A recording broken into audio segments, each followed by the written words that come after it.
పట్టిసీమ దశాబ్ద విజయం. 10 ఏళ్ల నాడు గోదావరి కృష్ణను అనుసంధానిస్తూ నిర్మించిన పట్టిసీమ ఎత్తిపోతల పథకం 10 ఏళ్లు పూర్తి చేసుకుంది.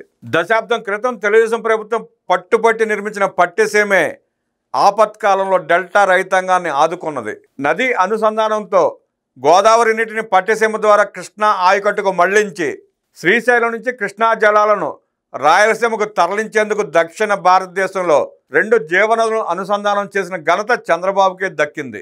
ఆనాటి ప్రతిపక్ష నాయకుడు పట్టిసీమ ఎత్తిపోతల పథకంపై ఎన్నో విమర్శలు వెటకారాలు చేసి ఇష్టానుసారం నోరు పారేసుకున్నాడు. రాజకీయ లబ్ధి కోసం ఎన్నో అడ్డగోలు విమర్శలకు దిగాడు. పట్టిసీమ కాదు ఒట్టిసీమ అంటూ కథనాలు రాయించాడు. గోదావరి నీటిని విమానంలో తెచ్చి ప్రకాశం బ్యారేజీలో పోస్తారా అని వెటకారం చేశాడు.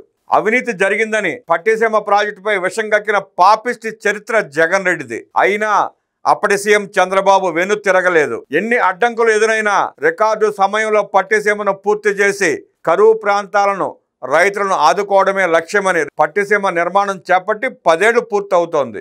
ఈ పథకం ఎన్నో విమర్శలు ఎదుర్కొన్న విజయవంతమై డెల్టా రైతులకు వరప్రదాయనిగా నిలిచింది. రోజుకు 8500 క్యూసెక్ల గోదావరి వరద జలాలు మళ్లించేలా నిర్మాణం చేపట్టారు. పట్టిసీమ 2015లో పాక్షికంగా నిర్మాణం జరగగా 2016 నుంచి పూర్తి స్థాయిలో వినియోగంలోకి వచ్చింది. పట్టిసీమ నుంచి 10 ఏళ్లలో 439 టీఎంసీ జలాలను కృష్ణా డెల్టాకు తరలించడం జరిగింది. దాదాపు 44 లక్షల ఎకరాల్లో వరి సాగు సాధ్యమైంది. ఈ పథకానికి ఖర్చు 1700 కోట్లు కాగా పంట ఉత్పత్తి ఎకరానికి సగటున 30 బస్తాలు దిగుబడి చూసుకున్న సగటు ధర ప్రకారం వచ్చిన ఫలితం 18,000 కోట్ల పైనే. ఏకంగా 13,50,000 ఎకరాల ఆయకట్టుకు పట్టిసీమ ఆయువు పట్టుగా నిలిచింది. ప్రతిష్టాత్మకంగా చేపట్టి 1700 కోట్లు ఖర్చు పెట్టినా ఇంత పెద్ద ప్రాజెక్టు 173 రోజుల్లో పూర్తి చేసిన ప్రాజెక్టు పట్టిసీమ. ఇది రికార్డు. దీని ఆవశ్యకతను సామర్థ్యాన్ని గుర్తించి 2017లో పట్టిసీమ ప్రాజెక్టుకు లిమ్కా బుక్ ఆఫ్ రికార్డ్స్లో స్థానం కల్పించారు. అది రాష్ట్రానికి ఎంతో గర్వకారణం. రాష్ట్ర విభజన అనంతరం కృష్ణా డెల్టాకు దుర్భిక్షం తాండవిస్తున్న సీమకు ఆయువు పోయడానికి గోదావరి నదిపై పట్టిసీమ ఎత్తిపోతల పథకాన్ని ప్రతిష్టాత్మకంగా చేపట్టి ఏడాదిలోపు పూర్తి చేయడం అసాధారణ విషయమే. ఒక పక్కన కరువు, మరో పక్కన నాగార్జున సాగర్ నుండి దిగువకు చుక్క నీరు రాని పరిస్థితుల్లో కరువుతో అల్లాడుతున్న రైతాంగాన్ని ఏ విధంగా ఆదుకోవాలన్న కోణంలో చంద్రబాబు ఆలోచన నుంచి పుట్టుకొచ్చిందే పట్టిసీమ. పోలవరం ప్రాజెక్టులో అంతర్భాగంగా ఉన్న పట్టిసీమ పథకానికి రూపకల్పన చేసి 2015 మార్చి 29న శంకుస్థాపన చేశారు అప్పటి సీఎం చంద్రబాబు.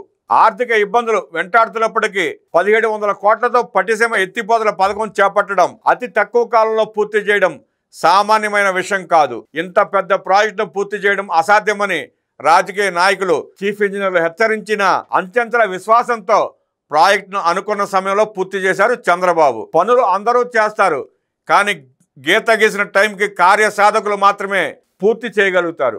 సంకల్పం బలంగా ఉంటే గడ్డి పరక కూడా గడ్డి పారవుతుందని పెద్దలు అంటారు. ఇలాంటి ఘట్టాలు చూసే పట్టిసీమ వద్ద పంప్ హౌస్ నిర్మించి 4 కిలోమీటర్ల దూరంలోని పోలవరం కుడి కాలువలోకి పైపుల ద్వారా జలాలు ఎత్తిపోసి కృష్ణానదికి తరలించాలి. గోదావరి నుంచి ప్రకాశం బ్యారేజీ వరకు కుడి కాలువ పొడవు 177 కిలోమీటర్లు. దీని నీటి ప్రవాహం సామర్థ్యం 17,500 క్యూసెక్లు. పట్టిసీమ నిర్మాణం చేపట్టాలనుకున్న సమయానికి కుడి కాలువ దాదాపు 48 కిలోమీటర్ల మేర తవ్వాల్సి ఉంది.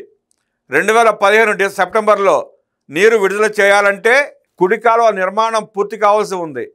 కానీ పెండింగ్లో ఉన్న 48 కిలోమీటర్ల కాలువలో 31 కిలోమీటర్ల దూరం కోర్టు కేసుల కారణంగా ఆగిపోయింది. దీనివల్ల దాదాపు 1822 ఎకరాల భూసేకరణ నిలిచిపోయింది. ఈ భూసేకరణ కోసం ప్రభుత్వం రైతులతో మాట్లాడి పరిహారం కింద ఎకరాకు 25 లక్షల నుంచి రైతులతో కేసులు ఉపసంహరింపజేశారు. ఇందుకోసం 700 కోట్ల రూపాయలు ఖర్చు చేయాల్సి వచ్చింది. అంతేకాకుండా కుడి కాలువపై రామిలేరు, తమ్మిలేరు వాగులపై పెద్ద అక్విడక్టర్లతో పాటు 150 కట్టడాలను నిర్మించాల్సి వచ్చింది. 24 పంపులు, ఒక్కొక్క పంపు ఎత్తిపోసే నీటి పరిమాణం 250 క్యూసెక్కులు. ఒక్కో మోటార్ సామర్థ్యం 4.10 మెగావాట్లు. ఒక్కో పంపు సామర్థ్యం 4,611 హార్స్ పవర్. ఈ ప్రాజెక్టు ఆసియాలోని అతిపెద్ద ఎత్తిపోతలుగా గుర్తింపు పొందింది. ఇంత పెద్ద ప్రాజెక్టును 1700 కోట్ల రూపాయలు ఖర్చు పెట్టి ఏడాదిలోపు పూర్తి చేసి లిమ్కా బుక్ ఆఫ్ రికార్డ్స్కి ఎక్కడం రాష్ట్రానికే గర్వకారణం. పట్టిసీమ పథకం ద్వారా గోదావరి జలాలను కృష్ణాకు తరలించి శ్రీశైలం నుంచి కృష్ణానది దిగువకు రావాల్సిన నీటిని శ్రీశైలంలోనే నిల్వ చేసి ఆ జలాలను రాయలసీమలోని హంద్రీనివా గాలేరు నగరి ద్వారా కరువుసీమకు త్రాగునీరు అందించే అవకాశం ఏర్పడింది. రాష్ట్ర విభజన తర్వాత ప్రభుత్వం సాధించిన అతి పెద్ద విజయమని చెప్పాలి. ప్రాజెక్టు పూర్తి చేయాలన్న పట్టుదల, రైతుల పట్ల చిత్తశుద్ధి ఉంటే ప్రాజెక్టులు పూర్తి చేయడానికి దశాబ్దాల జాప్యం అవసరం లేదని చెప్పడానికి పట్టిసీమ ఎత్తిపోతల పథకమే నిలువెత్తు సాక్ష్యం. పట్టిసీమ ఎత్తిపోతల పథకం నిర్మాణం చంద్రబాబు మహోన్నత ఆశయానికి నిదర్శనం. ఇబ్రహీంపట్నం ఫెర్రీ సమీపంలో కృష్ణానది ఒడ్డున గోదావరి, కృష్ణా నదుల అనుసంధానం విజయవంతమైంది. నదుల అనుసంధానంలో రాజకీయ దక్షత, చిత్తశుద్ధిని ప్రదర్శించి పట్టిసీమ మీద చేసిన కువిమర్శకుల నోరు మూయించారు చంద్రబాబు. ముఖ్యమంత్రి చంద్రబాబు ప్రభుత్వం సాధించిన ఘన విజయాన్ని రైతాంగం కలకాలం చెప్పుకునే ఘనకార్యం ఇది. ఒక అద్భుత ఆలోచన డెల్టా రాయలసీమలో జల శోభను సంతరించుకున్నది. కృష్ణమ్మ ఒడిలో గోదావరి వరద ఉరకలెత్తుతుందని ఎవరూ ఊహించలేదు. కరువు కరళ నృత్యం చేసే రాయలసీమ బీడు భూముల్లో కృష్ణమ్మ పరవళ్ళు తొక్కుతుందని, సాగునీరు లేక ఒట్టిపోయిన డెల్టాలో పట్టిసీమ విరగ పండిస్తుందని ఎవరూ ఊహించలేదు.